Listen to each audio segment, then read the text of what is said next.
please like, share, and subscribe, and ring the little bell. Ring that little bell so you're notified when new videos drop. So we're up to video number 11. This is way number 11 of the 48 Ways to Wisdom. 48 Ways to Wisdom is a roughly 2,000-year-old piece of wisdom from something called Pirkei Avot, Ethics of Our Fathers.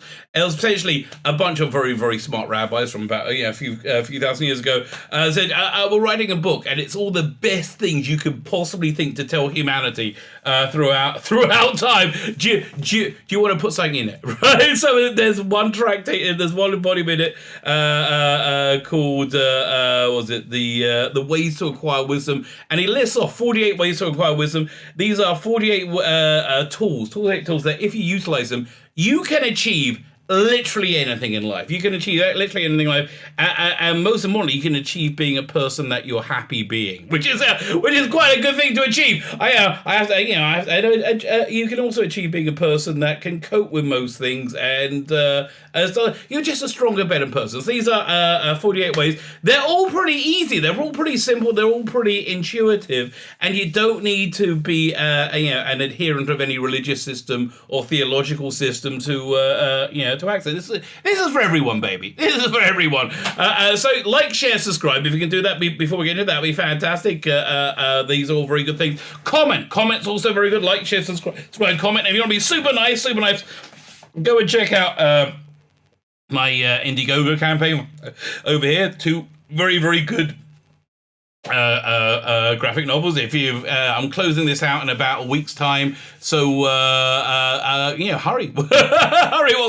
I'm closing this out because I want to launch my next campaign. Essentially, I want to fulfill this one and send out Riz Comics to everyone, and a whole bunch. So go check out. It's in the video notes. Thank you very much. And if it's not for you, if you could share it, that's very, very nice too. It's very, very nice. The 48 Ways to Wisdom. So let's have a look. So this was developed by Rabbi Noach Weinberg, who was the Rosh Hashiva, the head of the rabbinical ceremony that I attended in the 90s as a Callow youth. This is his thing. This was his cornerstone thing. So way number 11, work it through with friends. So we're actually in I would say a subset of the 48 ways. We're doing what I call I think it was called by.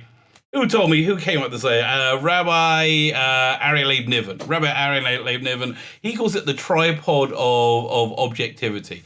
So yesterday we talked about having a mentor, having somebody who's ahead of you in life, and basically the idea of having respect and teaching that wisdom is a good thing, right? Have a good thing. But having somebody in life who is ahead of you in life is a good thing as a sounding board.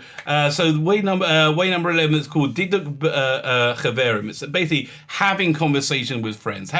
So yesterday we were talking about having somebody ahead of you in life. We're talking about somebody who is a peer of yours, somebody who is on the same level, and I think is relatable to you in life. Being able to talk things out with friends is vitally important, and it's I just think this is something that social media has absolutely destroyed. Has absolutely murdered in a way. The idea of having conversation with somebody rather than having talking points, having bullet points. I kind of miss that. So firstly, choose your friends carefully. Really good advice. Look at your friends and to see, are these the people, is this somebody who you would like to be like, right?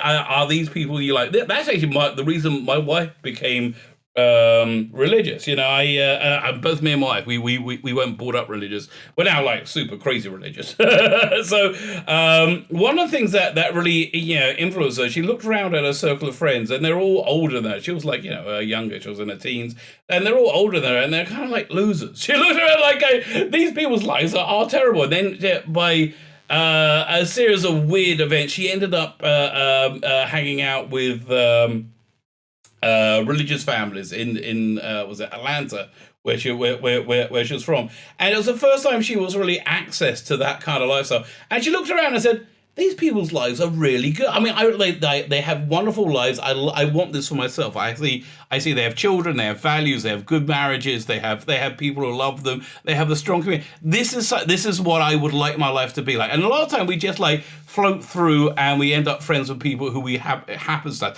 happens in life in general as well. Like often your circle of friends when you become a parent just ends up the people who have kids your age, because you interact with them, you know. But try and have some clarity about who you want your friends to be. It's also good to work out where you want to live as well. Yeah, it's like a lot of these things that we just bounce around, we don't really think about. We just think about the practicality. We don't really think about the essence of it. So that's a real good piece of advice. So when you have a talk with friends, don't argue with them.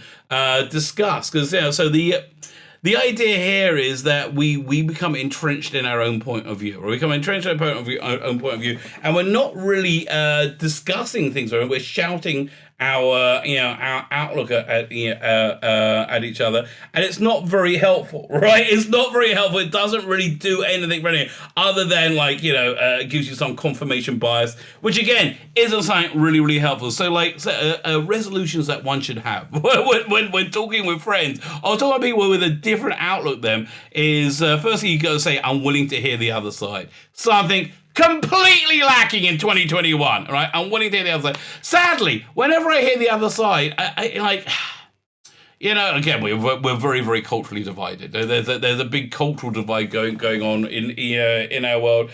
Whenever I hear the other side, I just don't see.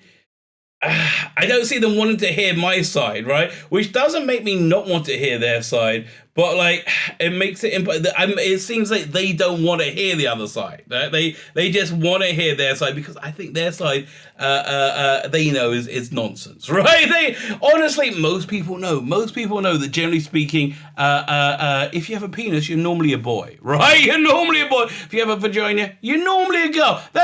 So most people are okay, but people who are not of that mindset, that say that gender is a spectrum, it's fluid, whatever. They do not want to hear it. They don't want to hear facts, and not they just don't. And oftentimes they will say, you're ignoring facts," and then not present any. It's really bizarre what the world's coming. But be willing to hear the other side. It doesn't sound like I'm willing to, but here's the thing. I keep saying, "Okay, let me know what you think," and then when they think, it's always. The thing they think is, I hate you because you're not like me. That's the thing I hear over and over again from the other side. So I am willing to hear the other side. I don't know what to do when the other side's not willing to hear you. But that's bad. That's essentially, I think the way the world is right now. But the second thing is, when you're talking to someone, you're just saying, want to know truth. Don't want to know that you're right. Want to know what the truth is, and be prepared to change your point of view, even if that's painful. If the truth doesn't line up with your point of view, right? Don't change your point. Don't change the truth to match your point of view. Change your point of view to match the truth, right? And be honest with yourself, and consider the evidence. And don't. Again, a real trouble we have now, people will disingenuously present evidence out of context. They'll put part of the evidence. For example, there's a lot of people who genuinely believe the police force in America are operating a program of racial murder, right? If they think if you're black, the police want to kill you, and the reason they think that is because the high numbers of black people who are incarcerated by the police, right? So you take out one slither of evidence, and it supports you. But see, to hear evidence, you've got to hear the spectrum of evidence, and then you've got to treat everybody equally, which again. I think there's like a little there's something lacking when talking out with friends. But pursue truth. But pursuing truth is a very, very important thing. But if you have a mentor and a friend, have both those things in your life, and you bounce things off them, and they agree, and they both tell you you're wrong, you probably should listen. And it's a really, really useful tool in life to make you to make you be honest, to make you be honest, and make sure you actually believe what you're saying. So why is working it through with friends a way to win them? Friends are too important to leave to chance. Choose a friend to accomplish life goals with. This is hard because mostly, you choose friends who you like. I like you, so I want to be friends with you. But it is important to try and just step back and say, are we on the same ballpark or not?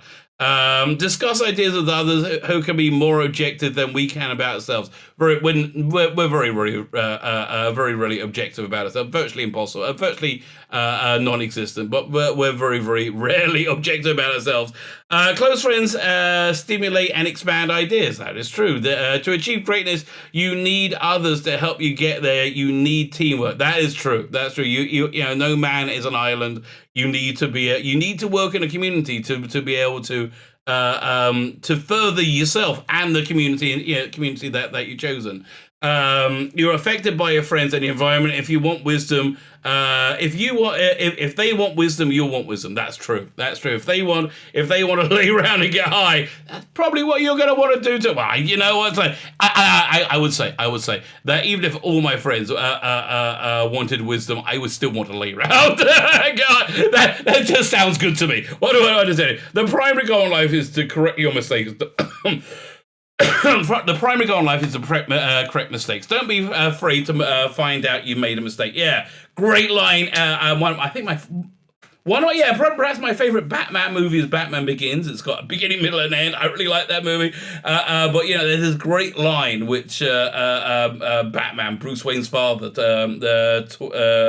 taught young Bruce Wayne, and Alfred tells him, and they say, why do we fall down? Why do we fall over? So we can learn to get up again. Yeah. Now, if we convince ourselves we don't fall over, we've lost that lesson completely. And one way of convincing ourselves that we haven't fallen over is by living in a bubble of people who won't challenge us. Have friends who have a different point of view to you that you respect, that are going in a direction in life that you would also like to go in. These are all good things. These are all very, very good things. And you know what? And be a good friend to them. That's a good thing. Be a good friend to them, which means caring about them.